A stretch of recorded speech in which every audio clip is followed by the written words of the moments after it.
Bonjour et bienvenue dans cette vidéo destinée à vous donner des conseils pour la préparation de votre grand oral. Je vous rappelle que vous devez formuler deux questions ou deux problématiques dont vous allez devoir apporter des réponses en vous appuyant sur des notions abordées dans les programmes de première et de terminale de vos deux enseignements de spécialité. Au moins une de vos questions doit être en lien avec la spécialité physique-chimie, soit partiellement ou soit totalement. Pour vous guider, j'ai choisi de prendre un exemple d'une question qui n'aborde que la spécialité physique-chimie. Tout d'abord, vous allez devoir rédiger une introduction dans laquelle vous allez faire émerger votre problématique. L'exemple que j'ai choisi est comment faire de la plongée sous-marine dans la mer morte. Il peut être intéressant d'expliquer dès l'introduction les raisons qui vous ont orienté vers le choix de cette question.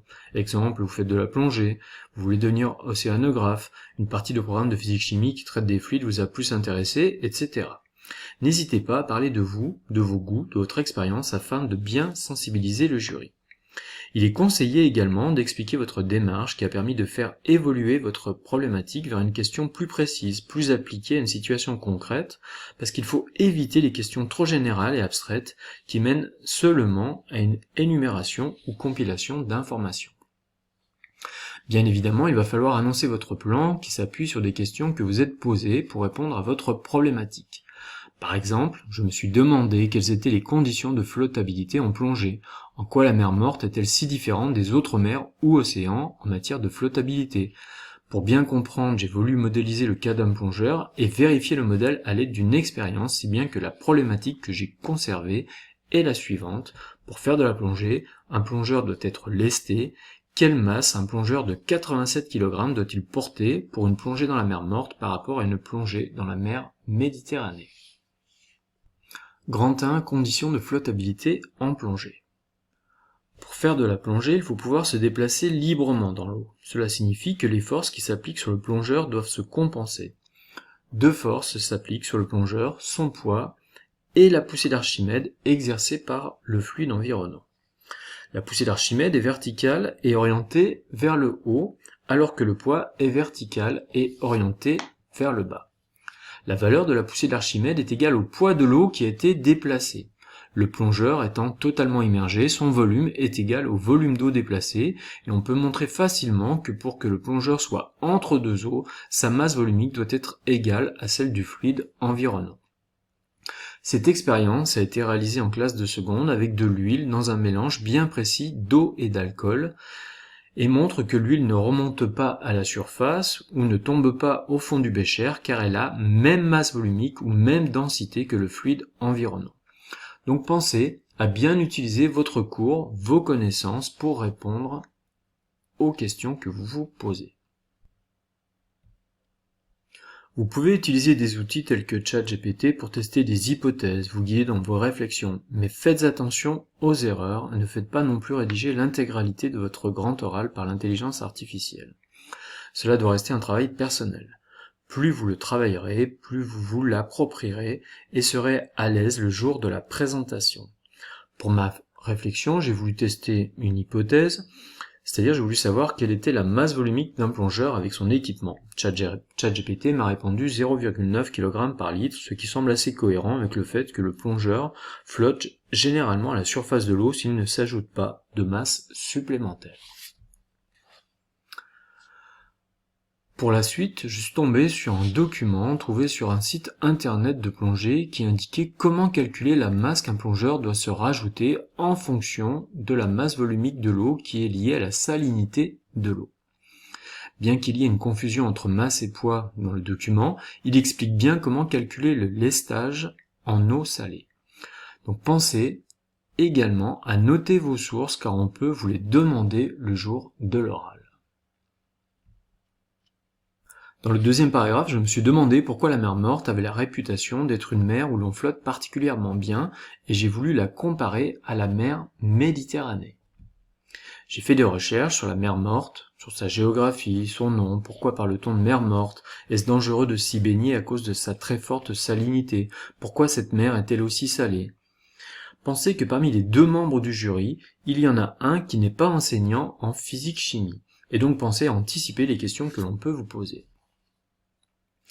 La flottabilité de l'eau est directement liée à la salinité de l'eau. si bien que j'ai recherché la définition de la salinité et la composition de l'eau de mer.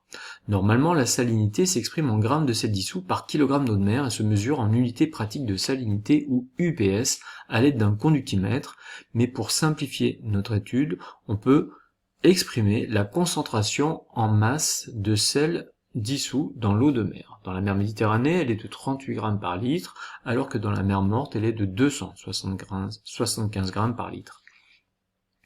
Il existe une relation affine entre la densité de l'eau, ou sa masse volumique, et la salinité, si bien qu'on peut trouver que la mer Méditerranée a une masse volumique de 1,025 kg par litre, alors que la mer Morte, elle est de 1,24 kg par litre. Je peux donc maintenant répondre à la question posée avec l'exemple d'un plongeur qui a une masse de 87 kg et un volume de 87 litres. Ça signifie que sa masse volumique est de 87 kg pour 87 litres ou encore 1 kg par litre. Il a la même masse volumique qu'un litre d'eau douce. 1 litre d'eau douce a une masse de 1 kg. Donc ça signifie que le plongeur qui a une masse de 87 kg va déplacer, avec son volume de 87 litres, une masse d'eau douce de 87 kg. Son poids et la poussée d'Archimède sont identiques, le plongeur est en situation de flottabilité. En revanche, dans la mer Méditerranée, le plongeur qui a toujours le même volume et la même masse va déplacer toujours un volume de 87 litres, mais comme la masse volumique de l'eau de la mer Méditerranée est plus importante, il va déplacer une masse d'eau de la mer Méditerranée de 89,1 kg. Cela signifie maintenant que la poussée d'Archimède est plus importante que son poids. Donc cela signifie qu'il doit se rajouter une masse ou un lest de 2,1 kg pour que le poids et la poussée d'Archimède se compensent. Et si on fait le même type de calcul dans l'eau de la mer Morte, qui a une masse volumique de 1,240 kg pour 1 litre. Là encore, le plongeur, il va déplacer comme volume 87 litres, c'est-à-dire déplacer une masse d'eau de la mer Morte qui correspond à 108 kg. Donc pour avoir la même masse volumique, ou pour avoir le même poids que l'eau qui a été déplacée, le plongeur va devoir se rajouter une masse de 21 kg, donc se rajouter un lest de 21 kg. Donc cela signifie que si on compare l'eau de la mer Morte par rapport à l'eau de la mer Méditerranée, le lest doit être 10 fois plus important dans la mer Morte que dans la mer Méditerranée.